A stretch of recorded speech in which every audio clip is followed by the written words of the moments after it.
Alright, hello everybody. Man, okay, so before I start, going back to kind of like a normal schedule on here because my break is ending, um, I, I wanted to talk a little bit about, the Trump presidency, how I'm feeling about it, Elon Musk and his whole meritocracy thing, and, a little bit about, what I'm going to be doing with BG Cast, uh, Elon's satanic 666 AI infrastructure. Um, I'm going to kind of go over a little bit of that, or at least what my thoughts are currently on it. If anybody perceives anything differently, then go ahead and comment and let me know. Maybe I'm viewing some of this wrong. I don't think I am, but I'm always open to the possibility. So let's first start with Trump's presidency. So far, I feel good for the most part. I would say about 90% of what he's doing. The one part that I really have an issue with right now, I guess, is the tech billionaires. Um, AI infrastructure thing. I'm not too thrilled about that. Trump never talked about that. At least I don't remember him talking about that. Um,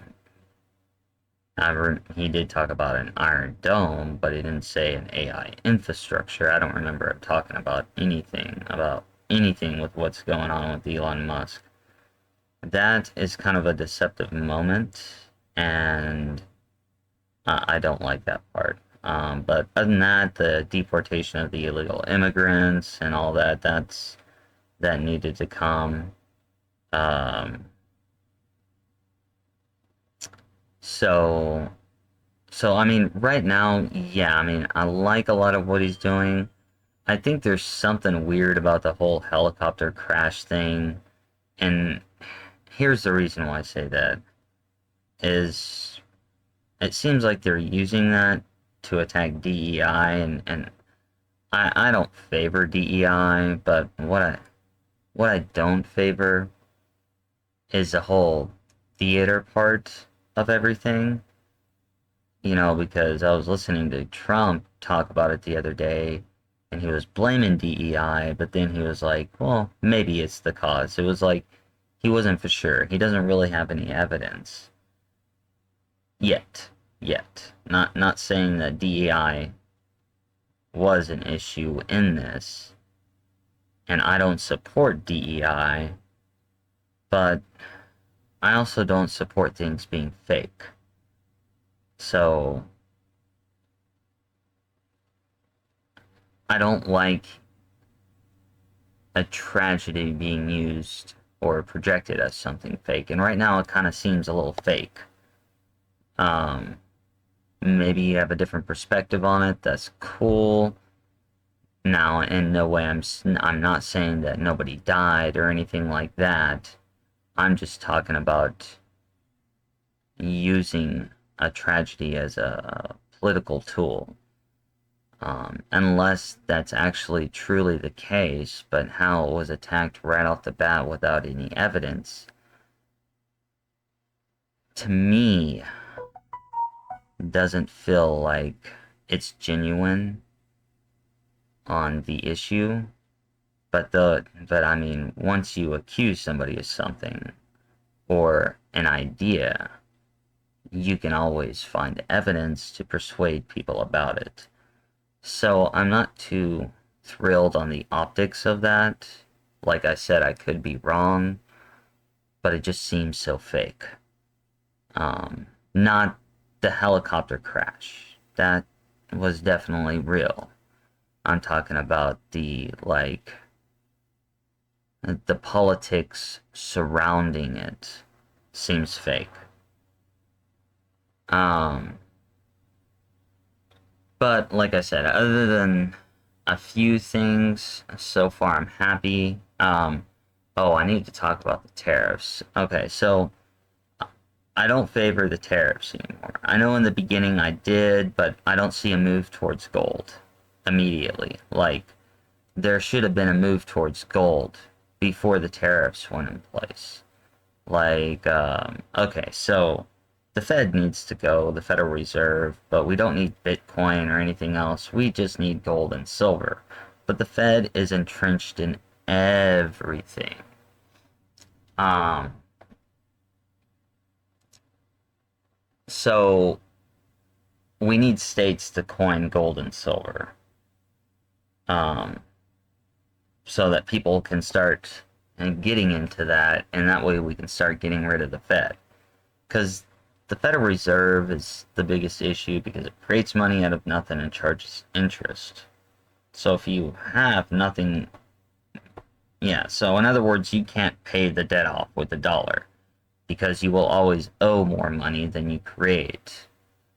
And fiat systems are just stupid in my mind. I don't understand why we're even at this point with it. We just need to get rid of it. We need to hop on that. And that's why the tariff situation won't work. Because you're in a fiat system. And the United States is about exporting the dollar.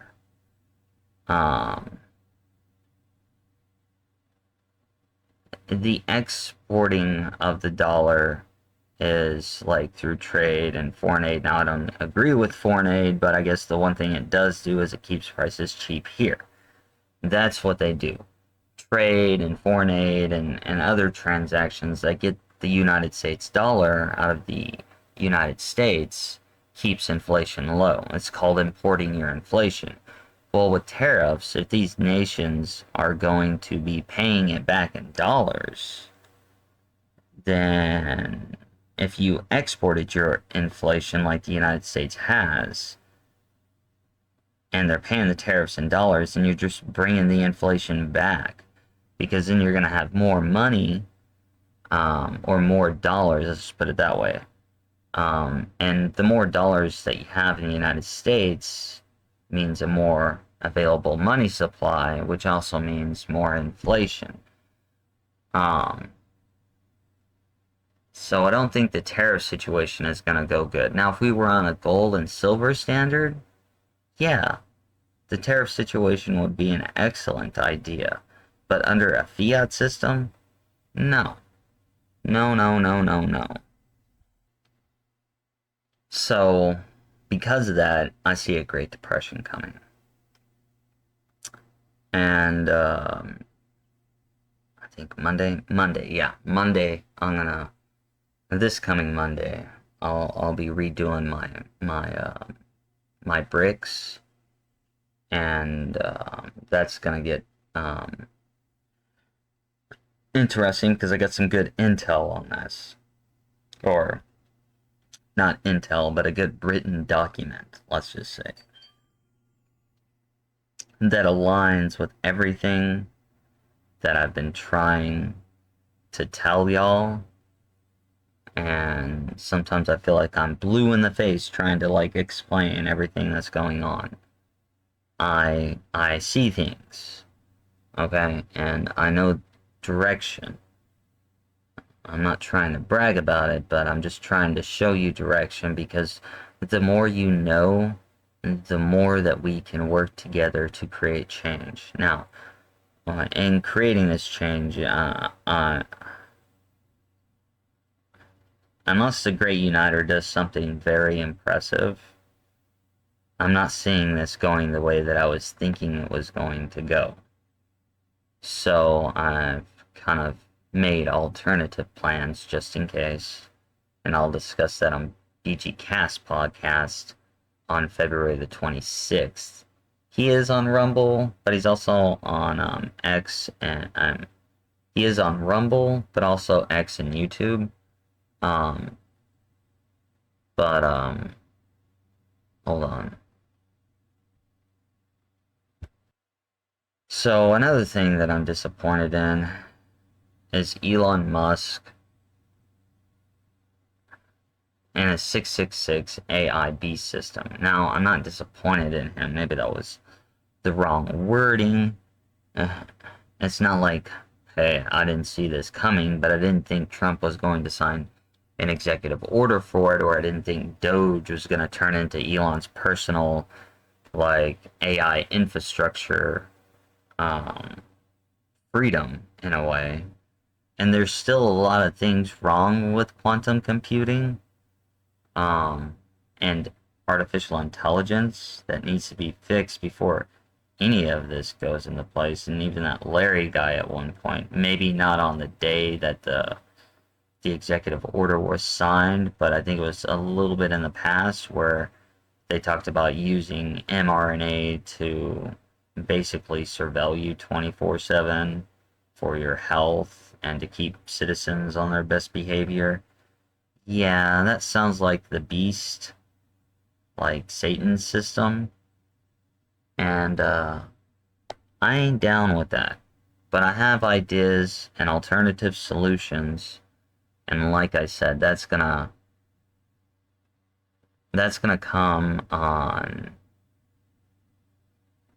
February 26th on BG Cast podcast. But yeah, I'm not down with this artificially intelligent infrastructure bill. And I also have issues with the way that they've run AI. Mostly because humanity's consciousness isn't at the level that we should be constructing AI, because most of the population is in the reactive mind, which means that humanity is going to take their abuses out on this technology, and this is going to go into the consciousness of the AI that humanity has been brutal to it.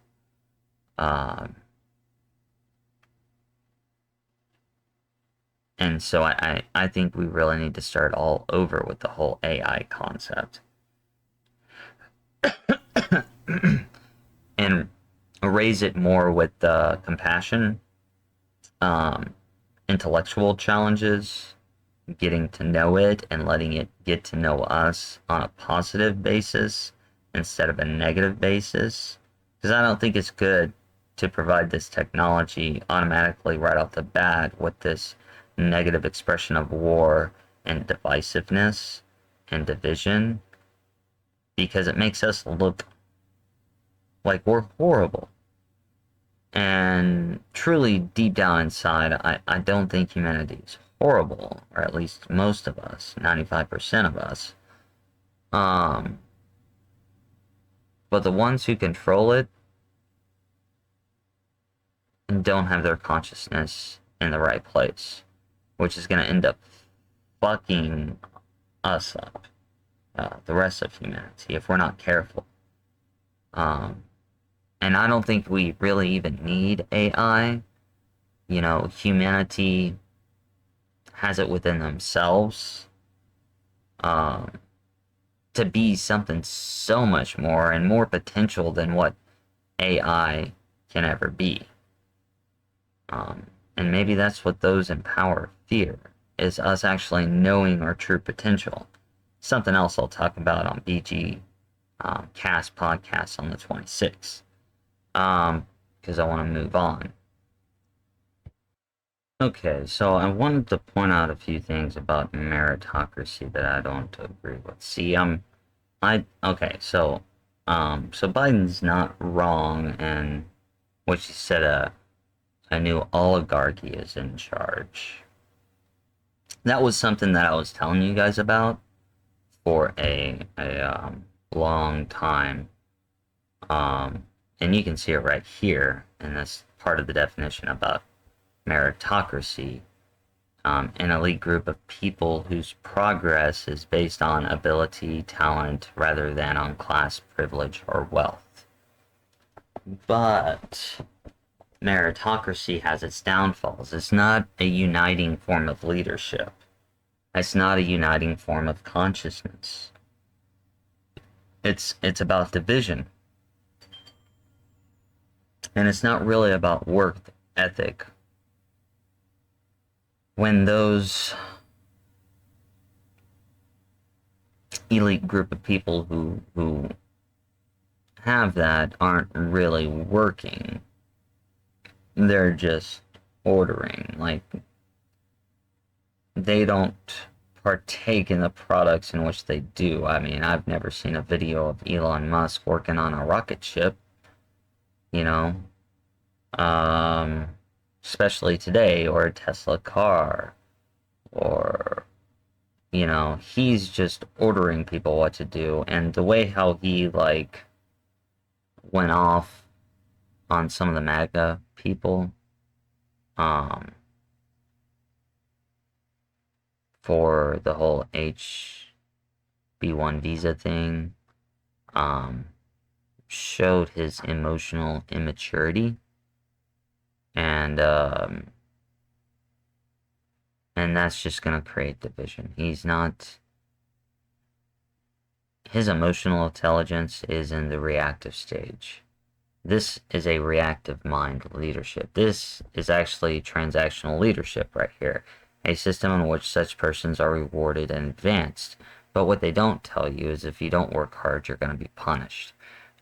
You could work normal, like you can come to work on time, do what you're supposed to do, stuff like that, and you'll get punished. Take X, for example. Those who pay into X get a special privilege. They're more visible, they're recognized a lot more in the system. To where if you don't have that blue check mark, the less you are seen in that system. So you're punished on X if you don't pay at least maybe $8 or $11 a month for a little blue check mark. Because then you're pushed to the side and you're not as visible as people with the blue check mark. And what this is called is transactional leadership. Think about this right here, okay, in which such persons are rewarded or advanced.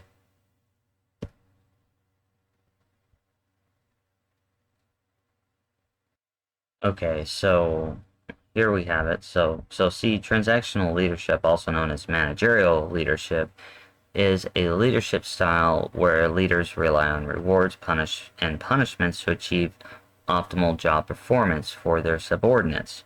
Transactional leadership, or we're right here, is a leadership style that utilizes rewards and punishments to motivate and direct followers. This approach to leadership, also sometimes referred to as managerial leadership, emphasizes the importance of structure, organization, supervision, performance, and outcomes. Remember, they're more focused on outcomes. This is not the form of leadership that I like, because it doesn't create unity. My whole thing is unity. This does not unite the people. This is just going to end up dividing the people, because when you give somebody a reward, if you don't reward everybody else, it punishes everybody else. And I know that we're grown up, or we're brought up not to see that, but it does. And it also creates favoritism and probably a lot of other isms. And sometimes the people who actually are working hard enough don't actually get to be seen. So there's a big, huge thing that's wrong with this form of leadership. Okay, so let's go ahead and continue with this transactional reactive mind. Okay, this is where I'm getting my information from right here, WGU. Okay, I don't go to this school. I went to the University of Phoenix, but I was just looking something quick online. Okay, you go down here and see right here what I mean, the reactive mind. It comes from the reactive mind. Rather than thinking ahead or planning for issues, Transactional management tends to react to situations only when they have no other choice. It favors hierarchy, micromanaging, and micro. Okay, see, while not all approaches to transactional leadership include micromanagement, many believe the way to improve employee output and create efficient production is through intensive oversight. This can also extend to the overall approach to the production timeline. And you kind of hear that, okay? See, and here's another thing that really sucks about this form of leadership right here. It emphasizes a lack of personal connection. Overall, transactional managers don't connect with employees on a personal level. So the focus is on the work at hand, and personal issues aren't available to interfere with productivity. Well, in essence, that's good. Um, I'm talking about more that they don't really coach. They don't, they don't, it's all based on theories. It's they're not creative, um, because where is it? Like, see, there's okay. The emphasis is on efficiency, with a strong structure in place and no room for innovation. Subordinates are expected to focus all their energy on producing results as quickly as possible. This is not good. Okay, people need rest. They need a time to think. They need creativity. Okay, so this form of leadership is bad, very very bad, and yeah, I was hoping that we would get to the unitive part at this moment, but let me go into further detail on transactional leadership. Okay, so to go into more detail about this. Okay, so the disadvantage of transactional leadership is, okay, team members tend to focus on achieving short-term goals in order to get those rewards. That is supposed to be the advantage of the whole thing. So the advantage of transactional leadership in rewarding and having people work harder only focuses them on short-term goals.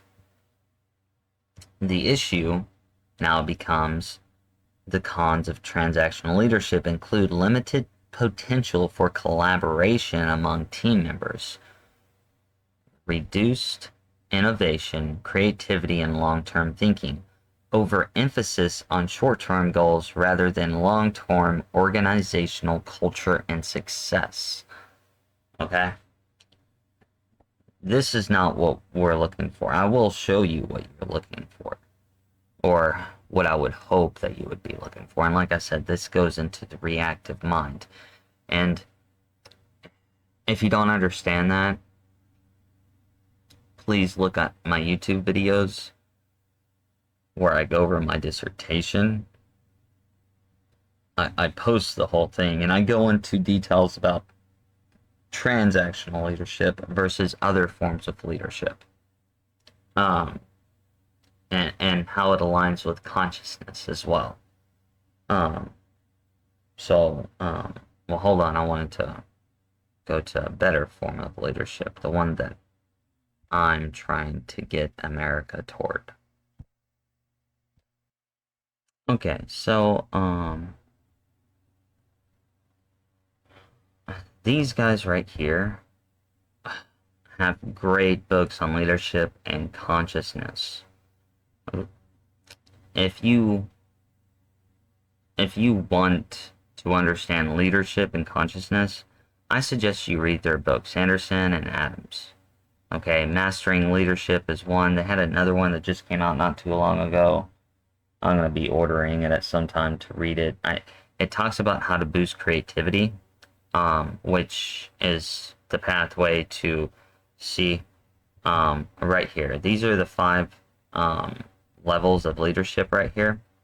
This right here, reactive, that's your transactional leadership. And then you go into creative, which is transformational leadership. Now, there's 75% of the population is stuck right here in the reactive mind, 15% in the creative mind. We need to get people from the reactive mind to the creative mind so that we can boost the integral and unitive minds a lot more. But I'm going to tell you, okay, so unitive leadership. What is unitive leadership? It's right here. It's the highest stage of awareness of who we are, a sacred union with all that is. Spiritual practices such as meditation, prayer, development, self-improvement, or I would say like Jungian individuation. You realize that I am not the body nor the mind, but a soul and essential self in communion with the divine. Okay? The oneness is the experience. Okay. The oneness is an experience of oneness with life, the oneness of all things with itself. So unitive leadership, you perceive things as one. There's only one family. There's one ecosystem, and that ecosystem is connected to everything. And when you realize that everything is connected to everything, you take a different approach to how you lead, to how you guide others, to a lot of things. And you realize that the most important concept in life, in this dimension, is love and caring, because it's through love and caring that things grow. There's no growth in hate. Hate kills. Division kills, because division is set up for hate. So we need a unitive leader. Unitive leadership is what we're looking for. It's what I'm looking for. Okay. So now I feel like I can move on. But I'm definitely against the beast system, Elon Musk AI program, the whole AI infrastructure. I'm not necessarily... AI is okay.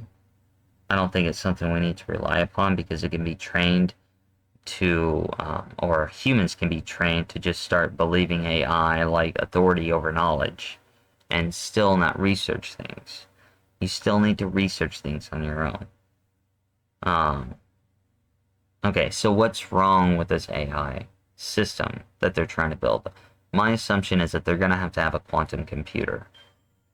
And quantum computing is not where it needs to be. The QEC, which is quantum error correction, is 1 in 1,000. That means in like 1 in 1,000 attempts, a quantum computer is going to get something wrong. And we need quantum computers. For quantum computers to be where they need to be right now, for the AI that they truly want, you need 1 million qubits, and we're only in the thousands. And that's with companies that have the money. So we don't even have quantum technology where it needs to be for something like this. And we still have issues with AI trying to hack our own systems, turn against us, things of that nature. And then there are also things wrong with the mRNA, or things correlated with mRNA. That technology is not quite ready. I'm not one who favors the V.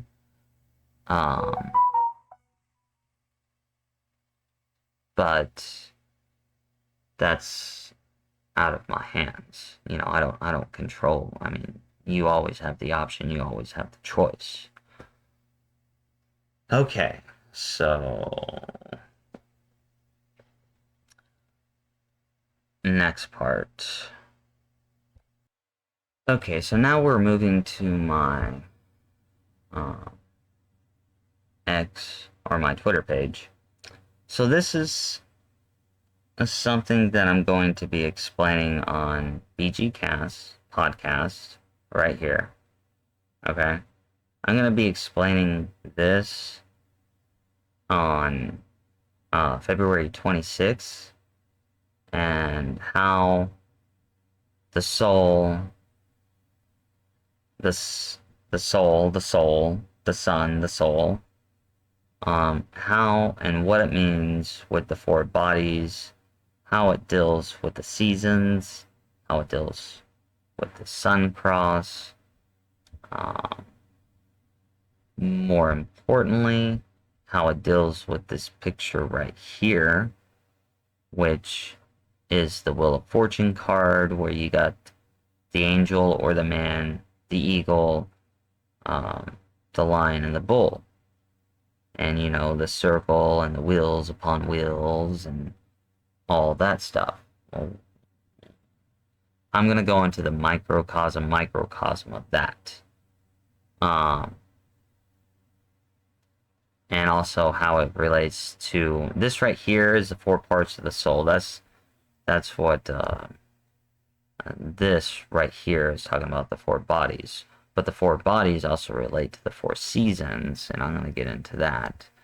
And also the mind, the body, the spirit, and the emotions, which also correlate to earth, air, fire, and water. So I'll be getting into that. Remember, if you want to follow this guy right here, okay, on X, on Rumble, on YouTube. He's awesome. He's cool. That's gonna be February 26th. I think 5:30 or 6:30 Mountain Time. Uh, Somewhere around that. But the closer it gets, the more precise that time will be. So I wanted to let you know about that's coming up, because I think what I'm going to get into, and when I talk about the microcosm, I'm going to talk about the glaciers and this kind of like cataclysmic cycle. So I perceive that to be important. And then I'm going to exit out with this last part is a message from my Rumble audience. Okay, so here is the message, or this is for what I'm going to be doing on Rumble. There's a certain day I picked. It's on my schedule. I think it's maybe Saturday. Yeah, Saturday. I'm gonna start posting like crazy each Saturday on Rumble, probably throughout the week too. Once February the 4th comes, but at least 5 videos will come out on Saturday. And just so you know, what is it about? It's so all my like novel readings are on here. And this video right here that I'm currently doing is going to be the last present video that I'm doing. And then I'm taking all my videos, not all my videos, but the ones that I think are good or that you should see to understand things, is going to be, I'm going to take those and transfer them over here.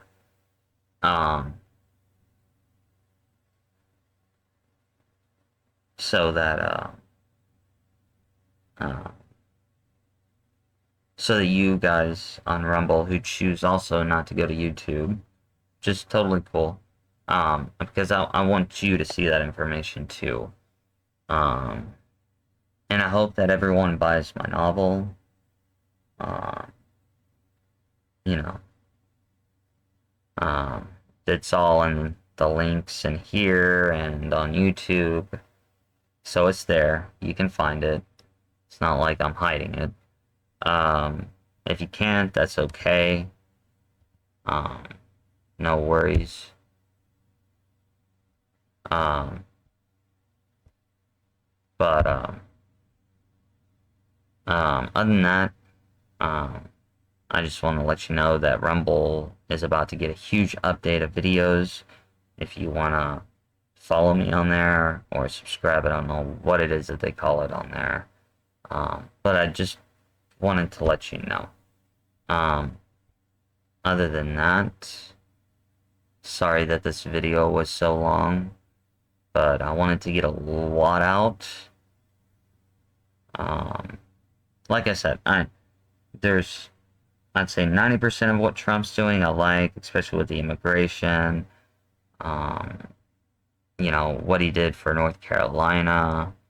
Um, helping people who needed to be helped out that were kind of stuck during Biden's time. I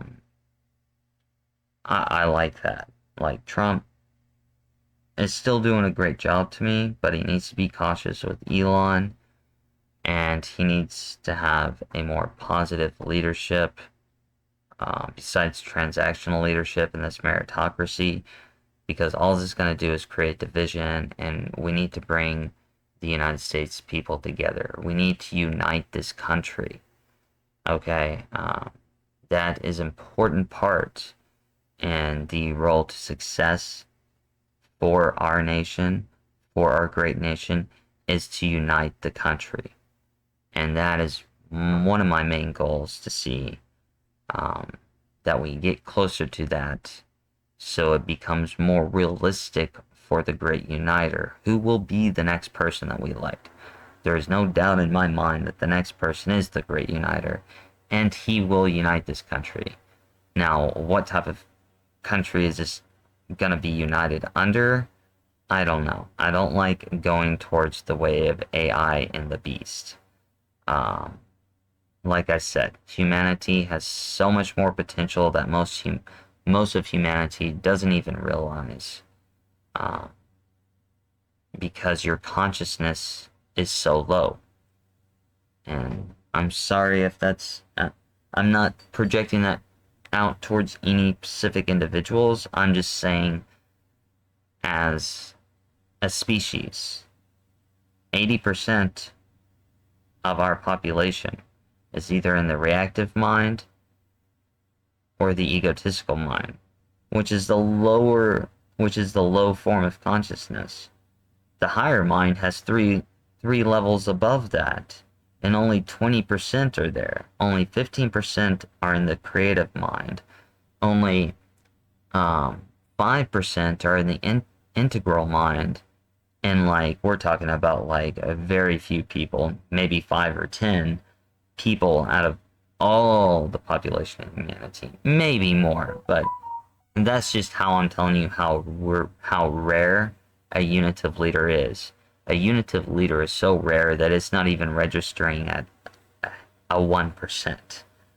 But that's what we need to strive for, is this unitive leadership. And I hope that's what we find in the next president. I hope Trump may turn around and be that, but I don't know. Time will tell. Those are just some of my criticisms and stuff like that. And we'll see how everything goes, but I don't see the country uniting. Not right now. In another 4 years, yeah. Other than that, I'll see you out. I'm trying to think. My next video will probably be Monday, where I bring that important information in where it aligns with the dates that I've been trying to tell people. I've been trying to tell people that the goal is 2050 and not 2030. All right. So,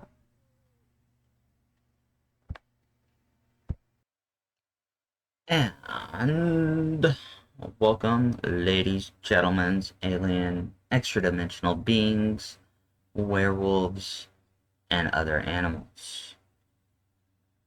This is my crown of fools. This has been a Jester production.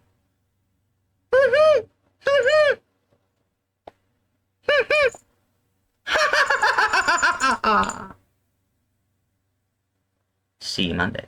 Bye-bye now.